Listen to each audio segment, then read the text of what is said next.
IT job కోసం try చేస్తున్నారా? Coding tutor లో ట్రైనింగ్ తో పాటు స్టైఫండ్ అండ్ 100% జాబ్ గ్యారంటీ. నమస్తే, నేను Keshav. Welcome to Suman TV. పశ్చిమ బెంగాల్లో జరిగిన దారుణ ఉదంతం పైన దేశం మొత్తం అట్టుడికిపోతుంది. కానీ ఈ కేసులో మాత్రం ఎలాంటి పురోగతి కనిపించడం లేదు. పైగా కేంద్ర ప్రభుత్వం వర్సెస్ రాష్ట్ర ప్రభుత్వం లేదా రాజకీయ పార్టీల రగడగా మారిపోతుందనేటువంటి సందేహాలు వస్తున్నాయి. అత్యాచారం బాధితురాలి కుటుంబానికి ఏమాత్రం న్యాయం జరిగేటువంటి పరిస్థితులు కనిపించడం లేదా? రాజకీయాల తెర వెనుక ఈ ఉదంతం మళ్ళీ మరుగున పడేటువంటి పరిస్థితి ఉందా? అసలు ఏం జరుగుతోంది ఈ కేసు విచారణలో? ఈ అంశం పైన విశ్లేషణ చూద్దాం. మనతో పాటు డాక్టర్ కావ్యప్రియ ఉన్నారు. డాక్టర్ గారు, గుడ్ ఈవినింగ్. గుడ్ ఈవినింగ్ అండి. ఈ ఇష్యూ విషయంలో 2 రోజుల నుంచి కంప్లీట్గా పొలిటికల్ టర్న్అవుట్ జరుగుతున్నట్టుగా కనిపిస్తుంది. ఒకవైపు విద్యార్థుల ఆందోళనలు, ఇంకోవైపు ఏమో బంద్. సో మళ్ళీ దానికి కౌంటర్గా సీఎం ఇస్తున్నటువంటి స్టేట్మెంట్స్, మమతా బెనర్జీ ఇస్తున్నటువంటి సవాళ్ళు ప్రధానంగా. అసలు ఏంటి ఈ విషయంలో బాధితురాలి కుటుంబానికి న్యాయం జరుగుతుందా అనే సందేహం రోజు రోజుకి బలపడుతుంది. ఏమనిపిస్తుంది మీకు? మన ఇండియన్ పాలిటిక్స్ ఏమన్నా అర్థం కాదండి. ఎప్పుడైతే ఇట్లాంటి ఇన్సిడెంట్స్ లో పాలిటిక్స్ ఇన్వాల్వ్ అవుతాయో ఇదొక ప్రత్యూష కేసు లాగే మిగిలిపోతుంది, గుర్తుంచుకోండి. బట్ ప్రత్యూష అయిపోయింది, నిర్భయ అయిపోయింది, దిశ అయిపోయింది. ఇప్పుడు దీనికి ఇంకో కొత్త పేరు పెట్టుకునే ఓపిక జనాలకు లేదు. ఓకే, సో ఈ విషయం ఇప్పుడు మాత్రము ఎవరు కూడా no one is giving up. Basic గా కోల్కతాలో డాక్టర్స్ అక్కడ ఫిజికల్ గా ప్రొటెస్ట్ చేస్తున్నారేమో, బట్ ఇక్కడ అందరం కూడా ఆన్లైన్ లో వీఆర్ ఆల్ ప్రొటెస్టింగ్. ఇప్పుడు ఇది 20వ రోజు చూసుకుంటే కనుక ఇన్సిడెంట్ 9వ ఆగస్టుకి అయింది. ఇవాళ చూసుకుంటే 29th ఆగస్ట్. ఇప్పటిదాకా ఎటువంటి న్యాయం అయితే జరగలేదు. Just the government is passing the time. ఏంటంటే టైం అవుతున్న కొద్ది జనాలు మర్చిపోతారు అని అనుకుంటున్నారేమో, కానీ అందరం ఎవరి పనులు వాళ్ళు చేసుకుంటున్నాం. కోల్కతా కాకుండా వేరే ప్లేసెస్ లో ఎవరి పనులు వాళ్ళు చేస్తున్నాం. బట్ స్టిల్ మన బ్యాక్ ఆఫ్ మైండ్ లో ఇంకా జస్టిస్ రాలేదు, ఇంకా ఇన్వెస్టిగేషన్ సివియర్ గా అవ్వట్లేదు. ఈ సిబిఐ తలుచుకుంటే యాక్చువల్లీ చాలా ఫాస్ట్ గా చేయొచ్చు, కానీ సిబిఐ కూడా ప్రొలాంగ్ చేస్తుంది. గవర్నమెంట్ కూడా దాని it is making it more political actually. State government మన సెంట్రల్ గవర్నమెంట్ మీద వేయడం, సెంట్రల్ గవర్నమెంట్ స్టేట్ గవర్నమెంట్ ఇట్లా ఈ రక్కస్ ఉన్నప్పుడు ఆ బాధితురాల కుటుంబంకి మనం ఎటువంటి న్యాయం జరుగుతుంది అనుకోవాలి? నాకైతే అర్థం కావట్లేదు.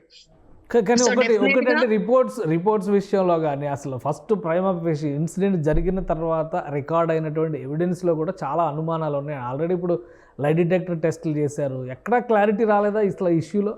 క్లారిటీ రాదండి. They are just trying to prolong, అంతే. ఇది జనాలు మర్చిపోతారు, రోజులు అవుతున్న కొద్దీ జనాలు మర్చిపోతారనే గవర్నమెంట్ కూడా వెయిట్ చేస్తుంది. కానీ బట్ ఐ డోంట్ థింక్ ఇది చాలా మనం డే 1 మనము ఫస్ట్ ఇంటర్వ్యూ తీసుకున్నప్పుడే అనుకున్నాం దీని వెనక చాలా స్ట్రాంగ్ పొలిటికల్ ఇది ఉంది, గవర్నమెంట్ కూడా ఇన్వాల్వ్ అయి ఉంది అని కూడా అప్పుడు మనం డిస్కస్ చేసుకున్నాము. సో అది కాబట్టి అదే రీజన్ కాబట్టి దీన్ని ఇట్లా ప్రొలాంగ్ చేస్తూ వచ్చారు. అంటే ఇప్పుడు ఇండియన్ మెడికల్ అసోసియేషన్ ఇన్వాల్వ్ అయింది, బంద్కి దేశవ్యాప్తంగా పిలిపించింది, అలానే మెడికల్ సర్వీసెస్ స్టాల్ చేసినటువంటి పరిస్థితి ఉంది. ఈ రకమైన ప్రొటెస్ట్ ఉన్నప్పటికీ, కేంద్ర ప్రభుత్వం సపోర్ట్ ఇస్తున్నప్పటికీ, సిబిఐ ఇన్వాల్వ్ అయినప్పటికీ ఎందుకని ఒక అడుగు కూడా ముందుకు పట్టలేదు? Someone very strong political is involved, అంతే. అంటే ఇదంతా మనం అనలైజ్ చేసుకుంటే అనిపించేది అది. ఎందుకంటే మీరు నేను అక్కడైతే ఉండి అయితే చూడలేదు అక్కడ ఏం జరిగింది ఎగ్జాక్ట్ గా. కానీ ఇన్ని రోజులైనా కూడా మనం అంతా ఈ థర్డ్ పార్టీ ఇన్ఫర్మేషన్ మనం వినేదంతా. పోనీ ఇంత సీరియస్ ఇన్సిడెంట్ అయ్యాక కూడా మన ఇండియాలో ఎక్కడైనా రేప్స్ తగ్గినాయా అంటే అది కూడా లేదు. పుట్టలుగా రోజుకొక రేప్ ఇన్సిడెంట్ మనం వింటూనే ఉన్నాం ఆడవాళ్ళ మీద. సో ఇది ఎక్కడ ఆగుతుంది? సో డెఫినెట్ గా నా అభిప్రాయం అడుగుతున్నారు కాబట్టి ఇక్కడ స్ట్రాంగ్ పొలిటికల్ గా ఎవరో ఇన్వాల్వ్ అయి ఉన్నారు. అందుకనే just the government is passing the time, beating around the bush. Central government state government central government మీద ఇస్తుంది అట్లా.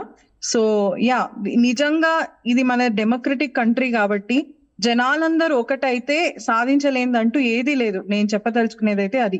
సో మనం అందరం మన పనులు మనం చేస్తూనే ఉన్నా కూడా ఆన్లైన్ గా కానీ through whatever the media, if we can convey the message, if we can convey the protest, డెఫినెట్ గా we are all protesting against it.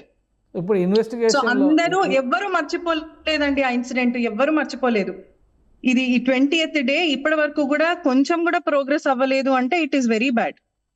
Investigation విషయంలో స్టేట్లో ఉన్నటువంటి పోలీసులు కానీ అధికారులు కానీ సో వీళ్ళ సహకారం లేకపోవడమే దీనికి కారణం అనుకోవాలా, లేదా మీరు అన్నట్టుగా కేవలం పొలిటికల్ కన్విక్షన్స్ ఏవో ఉండడం లేదా కండిషన్స్ ఏవో ఉండడం అనేది ఒక పెద్ద ఆబ్స్టికల్గా చూడాలా మనం?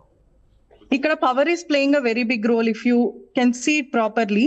సో డెఫినెట్ గా హయ్యర్ అథారిటీస్ ఏం చెప్తాయో వాళ్ళ లోవర్ క్యాడర్ పీపుల్ అదే ఫాలో అవుతారు. సో అదే జరుగుతుంది ఇక్కడ కూడా. మరి అది ఆ ఆర్డర్స్ ఎక్కడి నుంచి వస్తున్నాయి అన్నది సిబిఐకి కూడా తెలుసు, కానీ they are not disclosing it. తొందరగా దీనికి ఒక జస్టిస్ అన్నది అయితే రావాలి. ఇది పిఎం మోదీ గారి చేతిలోనే ఉంది. ఆయన తలుచుకుంటే ఇంపాసిబుల్ అన్నది అయితే ఏది లేదు. సో డెఫినెట్ గా ఇది ఆయన చాలా పర్సనల్ గా తీసుకొని చేయాలని అయితే నేను కోరుకుంటున్నాను. ఇంకా అక్కడ ఉన్నటువంటి మెడికల్ సర్వీసెస్ కానీ ముఖ్యంగా ఆర్జికర్ హాస్పిటల్ విషయంలో కూడా చాలా రకాల అనుమానాలు వస్తున్నాయి. అక్కడ ఉన్నటువంటి స్టాఫ్ కూడా చాలా కంప్లైంట్లు చేశారు. ఇప్పుడు ఆ మాజీ ప్రిన్సిపల్కి ఆయన పక్కకు తప్పించినప్పటికి కూడా బట్ అదే హై హ్యాండెడ్ ఇన్ఫ్లుయెన్స్ అనేది కంటిన్యూ అవుతుందనే సంకేతాలు అయితే ఉన్నాయి. సో అక్కడ స్టేటస్ ఎలా ఉంటే బెటర్, అసలు ఏం జరుగుతుంది అక్కడ విషయంలో?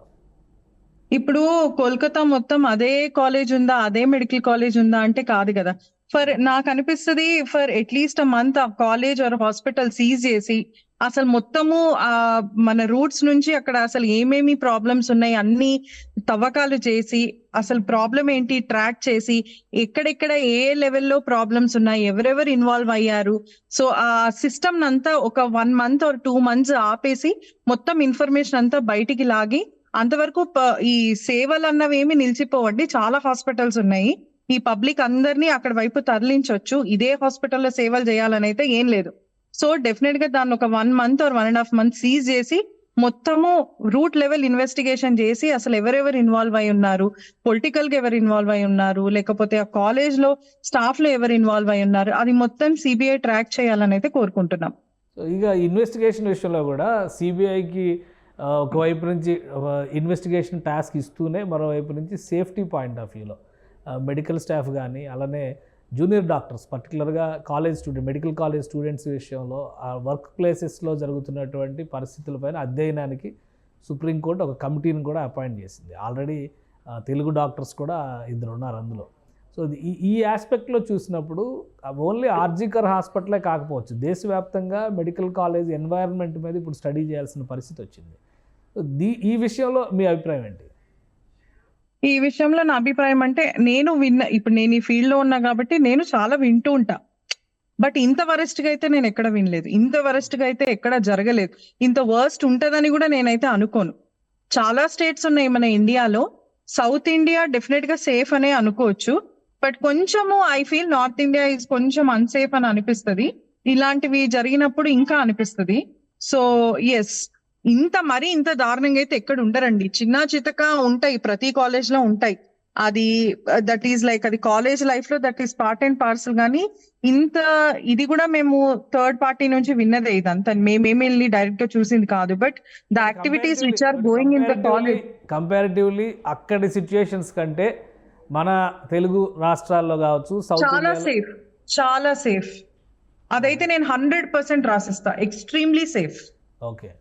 సో ఈ కేసు విషయంలో ఇంకా ఎంతకాలం వెయిట్ చేయాల్సి ఉంటుంది? ఎందుకంటే అటు ఇన్వెస్టిగేషన్ ముందుకెళ్ళట్లా, ఇటు మిగతా విషయాలు కూడా ఏవి బయటికి రావట్లా. ఎంత సమయం పట్టవచ్చు అనుకున్నారు? మమతా బెనర్జీ గారు అయితే వారం రోజుల్లో నిందితుడు ఎవరైతే ఉన్నారో అతన్ని ఉరి తీసేయాలన్నారు. సో ఇంతవరకు అన్నట్టుగా 20 రోజులు అయింది, కేసు పైన క్లారిటీ రావట్లేదు. ఎంత సమయం? క్లారిటీ చెప్పాను కదండి, someone strongly is involved.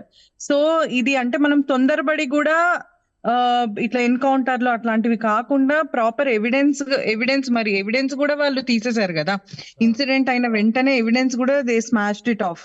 So కొంచెము లేట్ అయినా పర్వాలేదు, చాలా కేర్ఫుల్ గా ఎవిడెన్స్ తో సహా నిందితుల్ని పట్టుకొని వాళ్ళకి చాలా కఠినంగా శిక్ష ఇప్పించాలని అయితే అనుకుంటున్నాము.